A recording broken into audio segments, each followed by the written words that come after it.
आज फिक्र अधिकतर अधिकार और आजादी की, आजीविका और अभिव्यक्ति की करेंगे। दरअसल हमारे संविधान में अनुच्छेद 19 से लेकर 22 तक स्वतंत्रता के अधिकार का उल्लेख किया गया है, जिसमें देश के सभी वर्ग के लोगों को ध्यान में रखते हुए प्रावधान किए गए। इसमें अनुच्छेद 19 सबसे अहम है, जिसके द्वारा देश के नागरिकों को 6 स्वतंत्रताएं प्रदान की गई हैं। पहला, विचार और अभिव्यक्ति की स्वतंत्रता। दूसरा, शांतिपूर्ण सम्मेलन की स्वतंत्रता। तीसरा, समुदाय और संघ निर्माण की स्वतंत्रता। चौथा, घूमने फिरने की आजादी। पांचवा, निवास की आजादी। और छठा, व्यवसाय की आजादी। मतलब देश के संविधान में हमारी आजादी का पूरा ख्याल रखा गया है।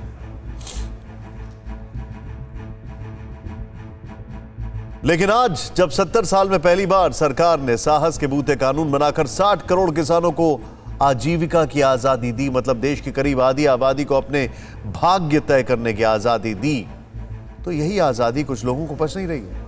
मतलब जिस आजादी से किसान वंचित थे, उन्हें जब यह आजादी दी गई तो इसका विरोध हो रहा है। देश से लेकर विदेश तक इसको लेकर एजेंडा और प्रोपेगेंडा चलाया जा रहा है।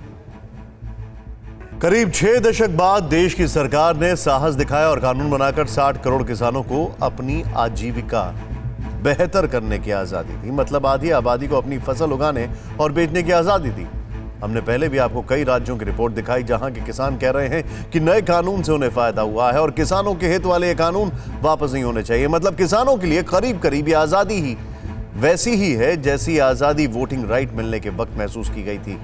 लेकिन कुछ लोगों को किसानों की आजादी रास नहीं आ रही है और किसानों को इसका फायदा समझाने बताने के बजाय देश में आग लगाने की साजिशें रची जा रही हैं। मंत्री जी प्रस्ताव करें कि विधेयक को पारित किया जाए। 17 सितंबर 2020 को लोकसभा में तीनों कृषि बिल पास हो गए। जो सदस्य इसके पक्ष में हाँ कहें, जो सदस्य इसके विरोध में ना कहें, मेरे विचार में निर्णय हाँ वालों के पक्ष में, हाँ वालों के पक्ष में प्रस्ताव स्वीकृत हुआ, विधेयक पारित हुआ। और उसी दिन देश के प्रधान ने कह दिया था किसानों को भ्रमित करने में बहुत सारी शक्तियां लगी हुई हैं। उसी दिन उन्होंने किसानों को आश्वस्त भी किया था कि एमएसपी और सरकारी खरीद की व्यवस्था बनी रहेगी।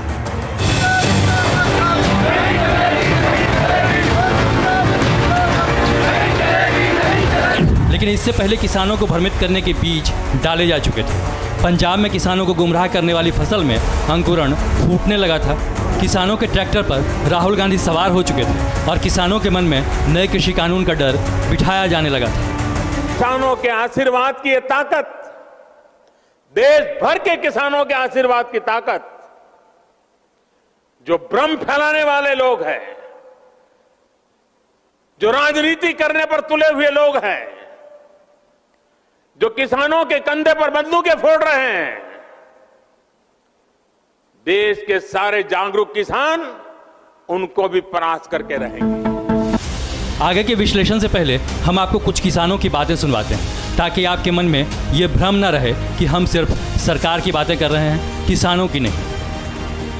कॉन्ट्रैक्ट फार्मिंग से किसानों को बहुत बड़ा फायदा मिलेगा और अपनी जो फसल है उसको किसी भी बाज़ार में जा कर के बेच सकते हैं। उस पर किसी का रोक नहीं होगा, कोई रोकेगा नहीं। अगर ये कानून नहीं लागू होगा तो ये देश के किसानों का बहुत बड़ा नुकसान होगा, उनके साथ छलावा होगा। सुना आपने, सरकार ने जो कानून बनाए किसानों को उसका लाभ भी मिलने लगा है। तो फिर पंजाब से दिल्ली तक घमासान क्यों मचा है और क्यों इसके विरोध के नाम पर दिल्ली को जलाने की स्क्रिप्ट लिखी गई? क्यों देश की गरिमा के साथ खिलवाड़ किया गया और हमारे गणतंत्र को कलंकित किया गया?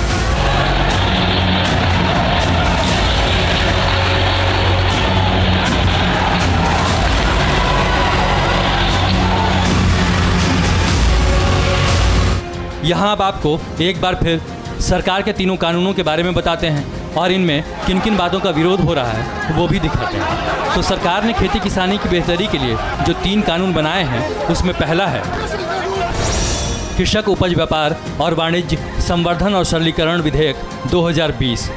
इसमें सरकार कह रही है कि वो किसानों की उपज को बेचने के लिए विकल्प को बढ़ाना चाहती है।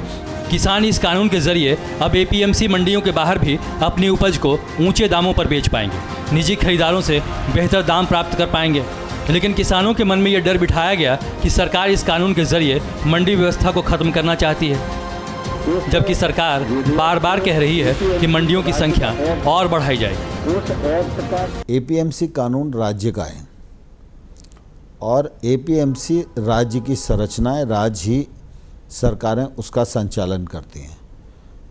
वो हमारे कानून से बंद नहीं होती और हमारी मंशा भी नहीं है उनको बंद करने की। इसके लिए ये भी भ्रम फैलाया गया कि बिहार में सरकारी मंडी व्यवस्था तो 2006 में ही खत्म हो गई थी। 14 वर्ष बीत गए, लेकिन किसानों को कितना लाभ हुआ? तो इस बात का जवाब संसद में आरजेडी सांसद आरसीपी सिंह दे चुके हैं। आप जरा मुझे बता दीजिए, ये तीनों जो बिल हैं, इसमें कहीं भी इसकी चर्चा है कि किसान सरकार के द्वारा बताए गए जा रहे किसी भी चीज की खेती करे? बता दें किसी में है अगर, तो कैसे इसको चंपारण से इसकी तुलना करेंगे? नहीं कर सकते, बिल्कुल इशू डिफरेंट है। दूसरा कानून है कृषि सशक्तिकरण और संरक्षण कीमत आश्वासन और कृषि सेवा करार विधेयक 2020। इस कानून के बारे में सरकार का कहना है कि वो किसानों और निजी कंपनियों के बीच में समझौते वाली खेती का रास्ता खोल रही है। इसे सामान्य भाषा में कॉन्ट्रैक्ट फार्मिंग कहते हैं। इसको लेकर भी खूब भ्रम फैलाया जा रहा है कि आपकी ज़मीन को एक निश्चित राशि पर एक पूंजीपति या ठेकेदार किराए पर लेगा और अपने हिसाब से फसल का उत्पादन कर बाजार में बेचेगा, और इसके ज़रिए किसानों को बंधुआ मजदूर बनाने की शुरुआत होगी और कर्जदार बनते बनते एक दिन किसानों की ज़मीन चली जाएगी। जबकि सरकार बार बार कह रही है कि इस कानून में पैसा लगाने वालों से ज़्यादा हित किसानों का रखा गया है। और तीसरा कृषि कानून है आवश्यक वस्तु संशोधन विधेयक 2020। इसके बारे में अफवाह ये फैलाई जा रही है कि ये किसानों के लिए ही नहीं, आम लोगों के लिए भी खतरनाक है, क्योंकि अब उपज जुटाने की सीमा नहीं रहेगी, जिससे जमाखोरी और कालाबाजारी बढ़ेगी। लेकिन सरकार तीनों कानून के बारे में बार बार किसानों को मैसेज दे रही है, आश्वस्त कर रही है कि इससे आपको रत्ती भर भी खतरा नहीं है। उनको तकलीफ इस बात में है कि जो काम हम कहते थे लेकिन कर नहीं पाते थे, वो मोदी ने कैसे किया, मोदी ने क्यों किया, मोदी को इसका क्रेडिट कैसे मिल जाए। सुना आपने, देश के प्रधान की बातों में आपको इस सवाल के जवाब की झलक मिल गई होगी कि किसानों की आज़ादी से ऐतराज किसको है। दरअसल पिछले कुछ सालों में कुछ लोग सिर्फ विरोध के लिए ही विरोध करना चाहते हैं और अपना एजेंडा चलाना चाहते हैं, क्योंकि यहां सोचने वाली बात यह है कि पहले ये सब दूसरे लोग तय करते थे कि किसान क्या उगाएगा, कब उगाएगा और कब बेचेगा। लेकिन पहली बार देश में इस व्यवस्था से किसानों को आजाद करने वाला कानून बना है, तो इसका विरोध हो रहा है, और वो भी क्यों?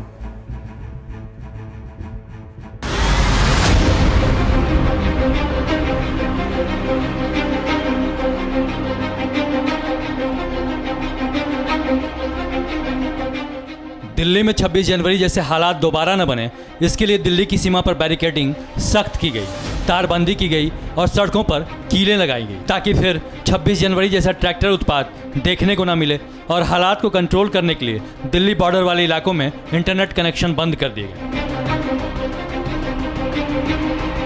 लेकिन गौर करने वाली बात यह है कि उपद्रव को रोकने की तैयारी हिंदुस्तान में थी, लेकिन फिक्र 7 समंदर पार देखी जा रही थी।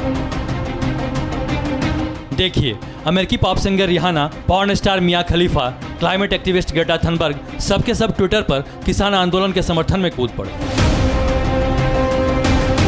इंटरनेट काटे जाने का विरोध जताने लगे। और तो और अमेरिका ने भी इसको लेकर फिक्र जताई। अमेरिका के स्टेट डिपार्टमेंट ने 2 बातें कही। नंबर 1, इंटरनेट बहाल हो, और नंबर 2, मतभेदों को बातचीत के जरिए सुलझाया जाए। अब यहाँ इंटरनेट काटे जाने की बात करें तो इससे सबसे ज़्यादा नुकसान उन लोगों को हुआ जो कोरोना के कारण वर्क फ्रॉम होम कर रहे हैं, और स्टूडेंट्स ऑनलाइन पढ़ाई कर रहे हैं, और जो लोग ऑनलाइन व्यवसाय चला रहे हैं। लेकिन यहाँ फिक्र उनके लिए की जा रही है जो 73 दिनों से दिल्ली के बॉर्डर पर प्रदर्शन कर रहे हैं और दिल्ली को हिंसा की भट्टी में झोंकने की साजिश रच रहे हैं। मतलब देश से लेकर विदेशों तक किसान आंदोलन को मुद्दों से भटकाने की साजिश रची जा रही है, क्योंकि देश के 60 करोड़ किसानों को जिस आज़ादी की चाहत 6 दशक से थी, तो अब इससे भला किसको ऐतराज़ हो सकता है। इन 3 कानूनों के कारण जो मौजूदा व्यवस्था अभी तक चल रही थी इन कानूनों से पहले, उनमें किसी तरह का कोई बदलाव सरकार ने नहीं किया है। इन 3 कानूनों के जरिए उन पर कोई प्रभाव नहीं पड़ता। क्योंकि हम बात आज़ादी की कर रहे हैं तो अभिव्यक्ति की आज़ादी हर किसी को है, इसीलिए हम तथाकथित विदेशी सेलिब्रिटीज़ को इसके लिए मना भी नहीं कर रहे हैं, लेकिन बस इतनी सी सलाह दे रहे हैं कि उन्हें भी भारत का नया फार्म बिल पढ़ना चाहिए, इसके मर्म को समझना चाहिए और 60 करोड़ किसानों को मिली आज़ादी को सेलिब्रेट करना चाहिए।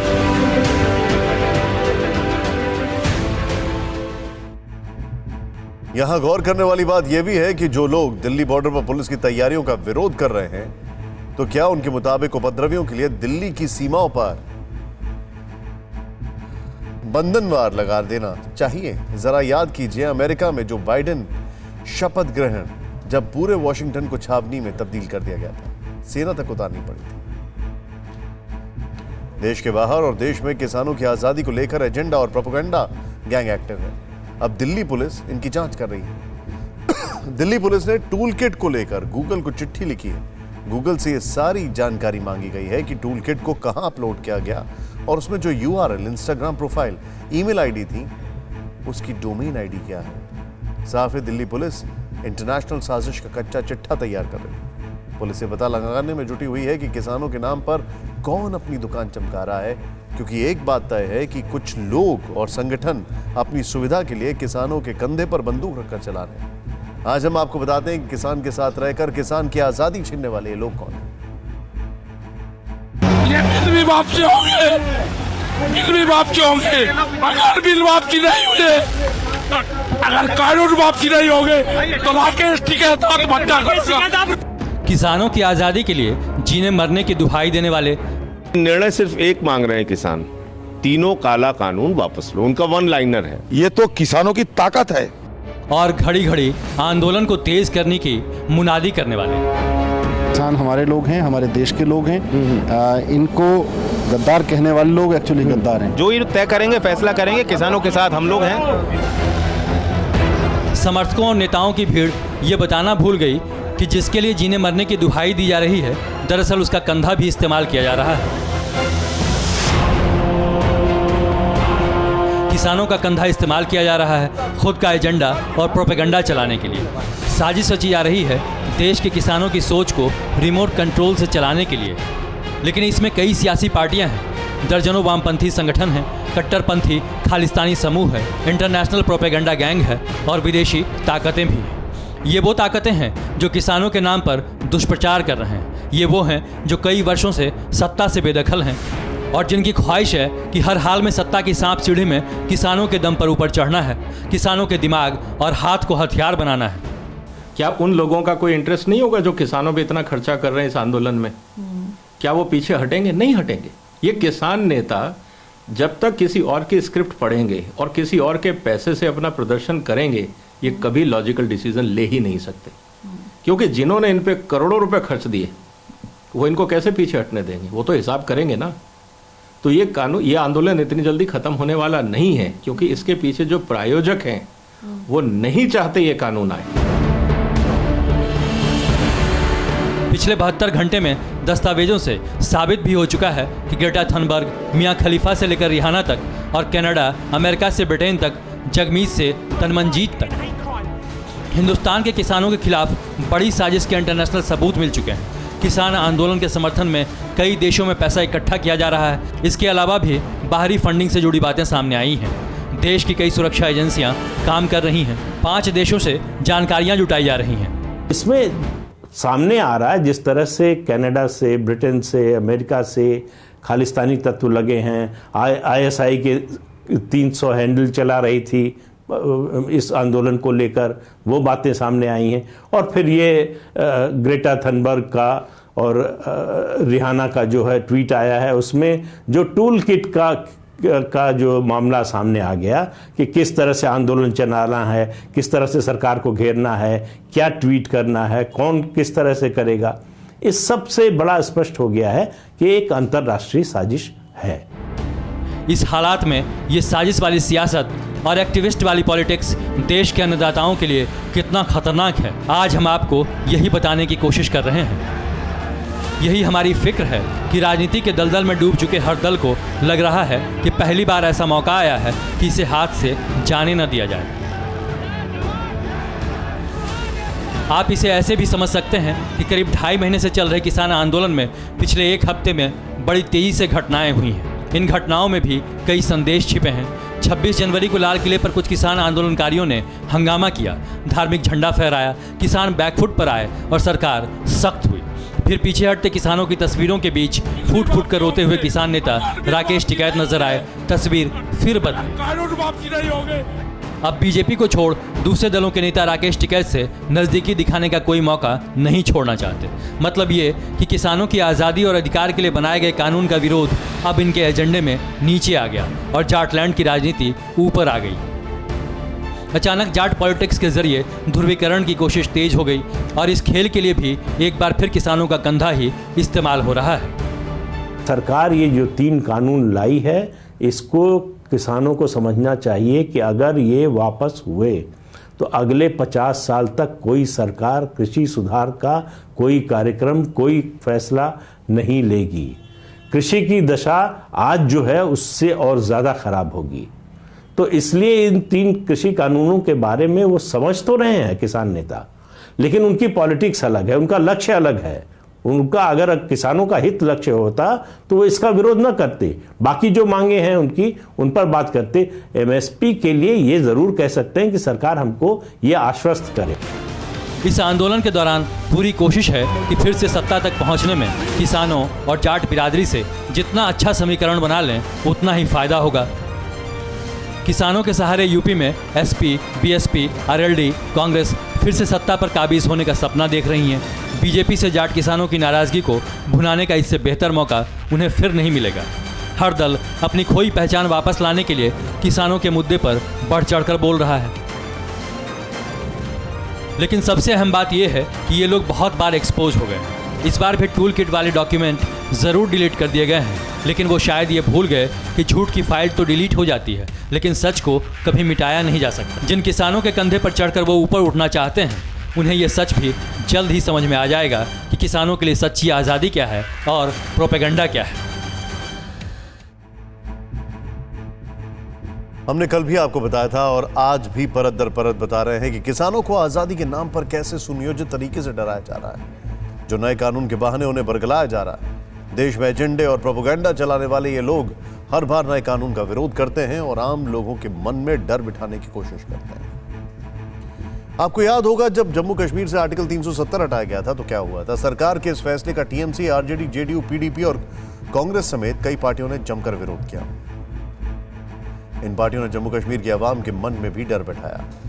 ऐसा ही नागरिकता संशोधन कानून के वक्त भी हुआ। जब देश में नागरिकता संशोधन कानून आया तो कांग्रेस की अगुवाई में 20 विपक्षी पार्टियों ने प्रस्ताव पारित कर नागरिकता कानून को वापस लेने की मांग की और एक कौम के लोगों में यह डर बैठाया कि उनकी नागरिकता खतरे में।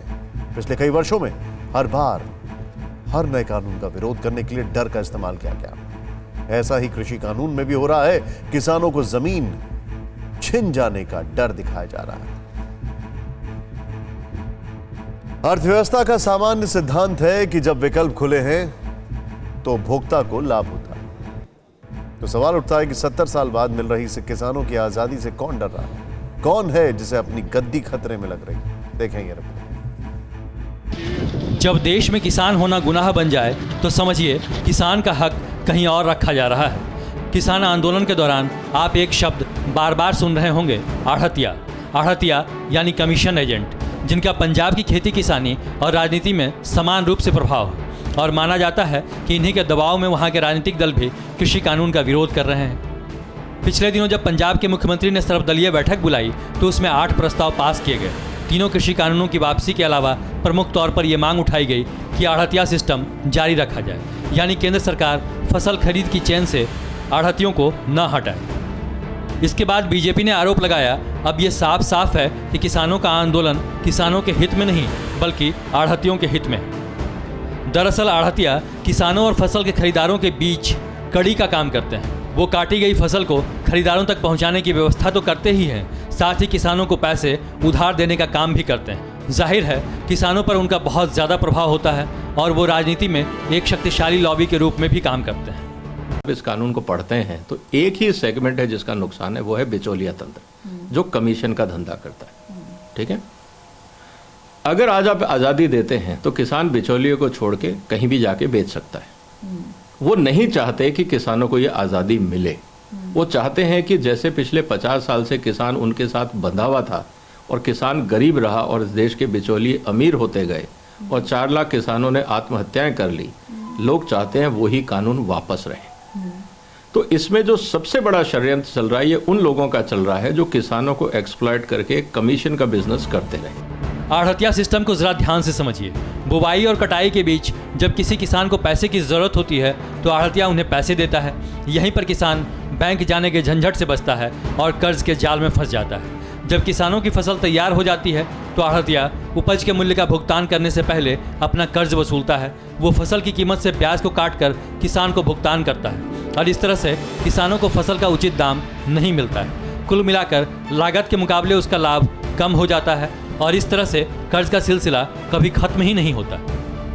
किसान और उसकी फसल के बीच आने वाले लोगों को डर है कि नया कानून मान लिया गया तो किसान को वो आज़ादी मिल जाएगी जो अभी तक नहीं मिली थी। जाहिर है बीच के लोगों की गद्दी हिल जाएगी। नए कृषि कानून से किसानों को आज़ादी मिलेगी। बिचौलियों की बेड़ियों से उसे आज़ादी मिलेगी अपनी मर्जी से ज़्यादा मुनाफे की फसल बेचने की, ताकि देश का पेट भरने वाला अन्नदाता अपने और अपने परिवार का पालन पोषण के लिए किसी के सामने हाथ न फैलाए। लेकिन शायद ये बात उन किसान नेताओं को समझ नहीं आ रही जो अभी भी नए कानून के खिलाफ अड़े हुए हैं। उनमें से एक हैं राकेश टिकैत, जिन्हें नए कृषि कानून और किसानों की आज़ादी का कनेक्शन समझ नहीं आया, या फिर वो समझना नहीं चाहते। क्योंकि राकेश टिकैत समेत संयुक्त किसान मोर्चा के तमाम किसान नेताओं ने कल देश भर में चक्के जाम का ऐलान किया है, जो दोपहर 12 से 3 बजे तक होगा। हालांकि इस दौरान एम्बुलेंस, स्कूल बस जैसी गाड़ियां नहीं रोकी जाएंगी। लेकिन सवाल यह है कि आखिर किसानों के नाम पर उन्हें उनके नेताओं का ये हट कब तक चलेगा, जिसका जवाब देने के लिए राकेश टिकैत आज सुबह TV9 भारतवर्ष के स्टूडियो में आए और उनसे मैंने साजिश के आरोप से लेकर विदेशी प्रोपेगेंडा तक हर वो सवाल पूछा जो आपके दिमाग में कौन रहा है।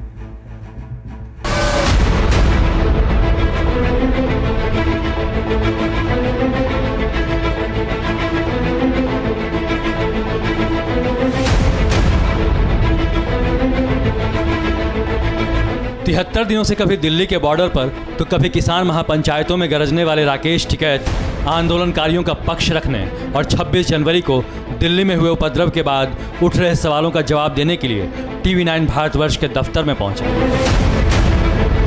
जहां उनसे अब तक जो हुआ उस पर जवाब मांगा गया और अब आगे क्या होगा वो भी पूछा गया। सबसे पहले मेरा सवाल ये है जी, ये बताइए कि अब 6 फरवरी को क्या होने वाला है? नहीं 6 फरवरी को तो बहुत इस तरह के प्रोग्राम हुए पहले भी। पहले प्रोग्राम क्या होते थे कि रास्ते जाम होते थे, लोग रास्ते जाम करते थे, कॉल दे दी, कंट्रोल किसी का होता नहीं था और दे दी ना, उनको खोलने का कोई टाइम था। हम कॉल देते हैं, हमने कहा कि 3 घंटे रास्ते जाम रहेंगे 11 बजे से 2 बजे तक। उसमें एम्बुलेंस, स्कूल, शादी, ये सब उसमें फ्री रहती है। सरकार ने ये कहा कि 1.5 साल के लिए हम इसको रोक देते हैं। नहीं, क्यों? बीमारी को सर किसी का कैंसर हो जाए तो उसको 1.5 साल के लिए रोकता है क्या बीमारी को? ये किसान का कैंसर है, ये 1.5 साल नहीं रुकेगा, ये खत्म होगा। मतलब गोदाम पहले बन जाएंगे और कानून बाद में आएगा। आपको क्या, मैं ये सीधे सीधे आपसे जानना चाहता हूँ, किसान के लिहाज से राकेश टिकैत जी को क्या डर लग रहा है इस कानून के लिहाज से? अभी भी क्या हो रहा है, इससे कंज्यूमर भी मरेगा। जब अनाज तिजोरी में बंद हो जाएगा तो क्या होगा? उससे कोई निकाल सकता है तिजोरी से अनाज को? ये नहीं किसी ने सवाल करा कि किस रेट में आप खरीद रहे हो और कंज्यूमर को, जो यहाँ पे हमारे लोग रहते हैं शहरों के अंदर, उसको किस रेट में खरीदना पड़ता है। ये कोई सवाल नहीं हुआ कि ये कितना रेट में बेच। सवाल आने वाला आंदोलन ये भी होगा कि किस में खरीदोगे। हमने यही तो कहा कि मिनिमम सपोर्ट प्राइस पे खरीदो। 18 रुपये किलो पे आप खरीद के आटा आप कितने पे बेचोगे? आप 11 रुपये पे आप बाजरा खरीद के 140 रुपये पे बेचोगे? आप मारोगे पब्लिक को? पब्लिक को पता रहना चाहिए कि सरकार का ये रेट है और आप कितने में बेच रहे हो। मैक्सिमम प्राइस भी तय होंगे देश में, ये गुंडागर्दी नहीं चलने की। मैं 3 सुझाव अगर आपसे बताओ, लेना चाहूं। बताओ। राकेश टिकैत जी इस देश की सरकार को TV9 भारतवर्ष के मंच से 3 सुझाव क्या देंगे इस कानून के लिहाज से, इस पूरे मसले को सुलझाने के लिहाज से? सुलझाने का ये है कि MSP पे कानून बना दो। ठीक है। 3 बिल वापसी ले लो। ठीक है। अगर किसी बिल की जरूरत होगी सब मिल बैठ के बना लो। 11 दौर की बैठकें हुई, आपने ये सब बातें रखी उसमें? वहाँ कोई सुनने वाला नहीं है। वहाँ पे वो 11 दौर की बैठकों धोखे देते हैं सब लोग। तो उसमें होता क्या था? कुछ भी नहीं, हम कहते थे भाई इनकी वापसी करो, वे कहते जी वापसी तो होने की नहीं। लेकिन क्या मजबूरी है लोग? इतनी लंबी लंबी घंटों बैठकें चलती थी, उसमें यही वहाँ कुछ नहीं होता था अंदर। वहाँ तो ऐसे अधिकारी बैठे सारे, ऐसे एक मंत्री यहाँ बैठा, वो पर्ची दे रहा, वो पर्ची दे रहा, वो ये बोल दो, ये बोल दो, ये बोल दो, ये होता था। अभी तक जो चीजें सामने आई हैं उसमें ये लगता है इन्होंने बड़ा सिंपल चीजें रखी हैं। कानून वापस करो, नंबर 1। नंबर 2, MSP पर लॉ लेके आओ। और तीसरी चीज इन्होंने ये कहा है कि हम आगे इस पर विचार कर सकते हैं।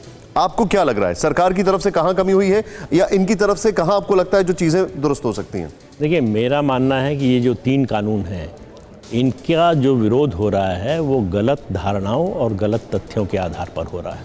इन 3 कानूनों से किसान का कोई नुकसान नहीं होने जा रहा। अभी तक जो खेती की व्यवस्था बनी हुई थी वो बनी रहेगी। ये 3 कानून उसमें कोई व्यवधान नहीं डालते, उसको किसान को एक नया विकल्प उपलब्ध कराते हैं। एक बात, MSP का जो कानून की बात कर रहे हैं चौधरी साहब, अगर MSP कानून बन गया तो सरकार को जो खरीदना है वो तो खरीदेगी, उसमें तो कोई दो राय नहीं है। निजी व्यापारी जब उसको व्यापार में फ़ायदा नहीं दिखेगा तो खरीदना बंद कर देगा। उसको यहाँ से सस्ता गेहूँ बाहर मिल रहा है, उसको उस व्यापार में रहना होगा तो इम्पोर्ट कर लेगा। किसान गेहूँ लेके कहाँ जाएगा, इसका जवाब दें ये लोग। राकेश जी, बड़ा लॉजिक। हाँ, जब तो हम कह रहे, मतलब किसान की चीज सस्ती बिकेगी, क्या वो सस्ता बेच रहा है उसको ना करे ना वो व्यापार, वो दूसरा कर लेगा। किसान अपने वो तो कर लेगा, किसान क्या करेगा? हम ये किसान सस्ते में नहीं बेचेगा, किसान ये करेगा। क्या करेगा? नहीं, राकेश जी एक मिनट यहाँ पर नहीं। राकेश जी, इन्होंने क्या बोला वो अलग है। देखिए, उनका ये कहना, मैं आपको एक बता, उन्होंने ये कहा अगर MSP का कानून आ गया, अगर जैसे आपने कहा हमने मान लिया MSP का कानून आ गया, MSP का कानून आने के बाद अगर वो मिनिमम सपोर्ट प्राइस पर किसान के पास कोई चीज है वो बेचना चाहता है, सरकार ने तो खरीद लिया, लेकिन जो प्राइवेट बायर है वो खरीदने से मना कर देता है। क्यों? क्योंकि उसको लगता है वो दाम भी बहुत ज्यादा हो गया और मैं इतना कर नहीं पाऊंगा, वो बाहर से ले लेगा। फिर आप क्या करेंगे? फिर किसान, लेकिन फिर वही वेस्टेज होगी। अरे क्यों होगी भाई? हम दोनों आज नहीं हो रही हमारी वेस्टेज, आज भी तो हो रही है। राकेश जी, बहुत तेजी से मैं आपसे कुछ सवाल दूंगा। आप 2018 में ट्रैक्टर रैली लेकर आए, कोई उत्पात नहीं हुआ। ये हमने जो देखा ये अपने आप में अप्रत्याशित था, ये आपको हैरान कर गया। आपको क्या लगता है ये किसकी वजह से हुआ? सरकार से नहीं, मैं सरकार के लोगों ने क्या झंडा लेके वहां पे चढ़वा दिया? सरकार के लोगों ने, सुन लो बात, बताइए कैसे। हम पिछले 35 साल से आंदोलन करता है, जो भी विपक्ष में रहता है वो कहता है मैं पार्लियामेंट पे जाऊंगा। कोई गया? कोई पार्लियामेंट पे गया? कोई उसकी गेट तक गया? उन बालकों को उकसाया गया, उनको कहा गया कि इनकी विचारधारा चेंज करी गई। सिखों के खिलाफ पूरा दंगा भड़काने की साजिश थी, ये पिछले 1.5 महीने से चल रही थी। ये किसकी साजिश थी? सरकार की। अच्छा राकेश जी, क्योंकि आपने बात बोली, ना सुन लो बात मेरी। ठीक है, बिल्कुल ठीक है। उन्हीं का धार्मिक झंडा करवा, कुछ बच्चों को भड़काया गया, रात को उनसे बयान दिलवाया गया 7 बजे के लाल किले पर झंडा फहराओगे, सुबह ही वे 9 बजे लाल किले पर जा लिए, ऊपर तक जा लिए। उसी धार्मिक उसका झंडा, एक किसान संगठन का झंडा वहां पे कर दिया गया। जिस दिन जांच होगी इस सारी चीजों की, उस दिन ये कठघरे में खड़े होंगे। ठीक है, आपने इसका जवाब दे दिया बकायदा। आप क्योंकि एक देसी और एक किसान इंसान हैं, आप जमीन से जुड़े हुए आदमी हैं, इसलिए शायद आप सोशल मीडिया वगैरह पे बहुत एक्टिव नहीं रहते। और मैं चाहता भी नहीं हूं आप एक्टिव हो, आप देश में किसानों के साथ रहें, वो ज्यादा बेहतर है। लेकिन बकायदा पूरा ट्रैक डाउन किया जा रहा है। एक महिला है ग्रेटा थनबर्ग, यंग लड़की है, उसने गलती से ट्वीट कर दिया, पूरा ट्रैक डाउन किया गया। सिख फॉर जस्टिस जो खालिस्तान मूवमेंट को बढ़ाता है, पोएटिक जस्टिस जो कनाडा का ऑर्गेनाइजेशन है, उसने आस्क इंडिया वाई कैंपेन में पैसा लगाया, उसको आगे बढ़ाया और उसने यहां पर पैसे के जरिए, और इसका मैं सबसे बड़ा उदाहरण आपको देना चाहूंगा, जो 26 जनवरी यहां पर हुई, ठीक अगले दिन, क्योंकि अमेरिका में तो अगले दिन सुबह होती है, न्यूयॉर्क में खालिस्तान समर्थक झंडों के साथ बहुत बड़ी रैली निकाली गई। आपको नहीं लगता है कि ये मामला इसमें और दिल्ली पुलिस बता चुकी थी, ट्विटर को ट्रैक किया गया कि इसमें विदेशी ताकतें भी इन्वॉल्व हैं? कोई नहीं हिंदुस्तान के झंडे की तरफ या हिंदुस्तान की तोड़ने की कोई कोशिश ना करे। यहाँ पे किसान हैं सब, ये धार्मिक उसमें नहीं बटेगा, ये किसान है सारे। किसान के हाथ में या तो हल होता है या ट्रैक्टर होता है, लाठी लेकर वो चलता है।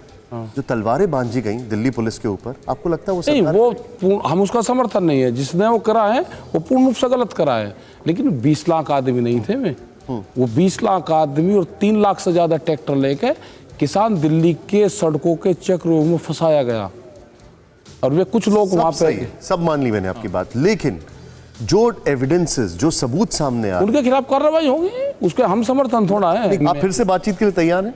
हमने तो उसी दिन से कह रहे हैं कि बात बिना कोई समाधान नहीं है। भाई बात तो करो, सरकार कहाँ है? मतलब राकेश टिकैत TV9 भारतवर्ष पर हैं, राकेश टिकैत जी कह रहे हैं हम बातचीत के लिए तैयार हैं, बातचीत करो। तो सारी कमेटी का ये है कि बात तो होनी चाहिए ना, बात अच्छा, तो हो, बगैर बात के क्या समाधान निकाल लोगे? सरकार से आप कह रहे हैं बातचीत के लिए तैयार हैं, इस मन से आप कह रहे हैं, पहले भी आप कह चुके हैं, तो ये बातचीत होगी कैसे? अब कौन फैसला करेगा? जब सरकार चालेगी, उनके पास में पूरा सिस्टम है। हमारा ऑफिस सिंगो है, हमारी कमेटी है, उनका सब सिस्टम उनसे। अड़ी सोमवार से शुक्रवार शाम 6 बजे सिर्फ TV9 भारतवर्ष पर। हिंसा की आशंका की वजह से यूपी में चक्का जाम नहीं, कुछ लोग यूपी में हिंसा की कोशिश करेंगे, राकेश टिकैत ने कहा। हमारे पास इस बात के पुख्ता सबूत, राकेश टिकैत का बयान।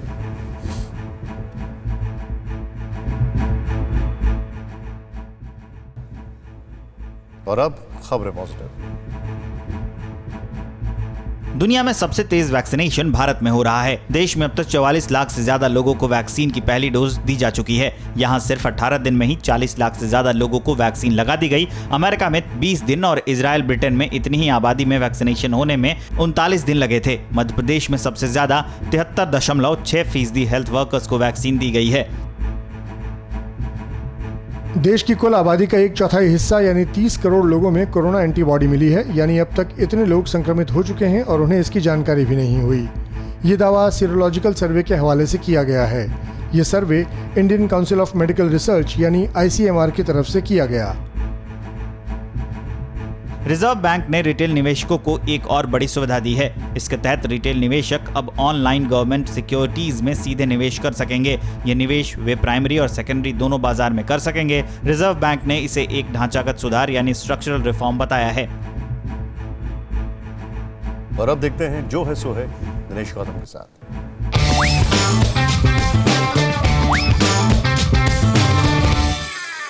ग्रेटा थनबर्ग पूरी दुनिया में जलवायु परिवर्तन पर काम करने के लिए जानी जाती थीं, पर अब उनको किसानों के बहाने देश में गड़बड़ी फैलाने वाले मास्टर प्लान का हिस्सा माना जा रहा है। उस टूल किट का टूल जो देश की मशीन बिगाड़ने के लिए बनाई गई थी। वो छोटी सी उम्र में स्वीडन की पार्लियामेंट के सामने तख्ती लेकर खड़ी हो जाती थी और धरती की बिगड़ती सेहत की तरफ पॉलिसी मेकर्स का ध्यान खींचती थी। उन्होंने तब एक कैंपेन चलाया था, फ्राइडे फॉर फ्यूचर, जिसमें हर शुक्रवार वो और उनके साथी जलवायु को लेकर स्कूल बंक करके आवाजें उठाते थे। लेकिन अब मंगलवार को किसानों पर ट्वीट को लेकर लोग अब ट्यूसडे फॉर ट्विटर भी कहने लगे हैं। जलवायु पर काम करने के लिए अवार्ड मिले, नोबेल तक के लिए नॉमिनेट किया गया, लेकिन अब किसानों के मामले में असलियत उजागर होने के बाद लोग कह रहे हैं नॉमिनेशन नोबेल में नहीं, ऑस्कर के लिए होना चाहिए था। बाकी तो जो है सो है। अड़ी सोमवार से शुक्रवार शाम 6 बजे सिर्फ TV9 भारतवर्ष पर।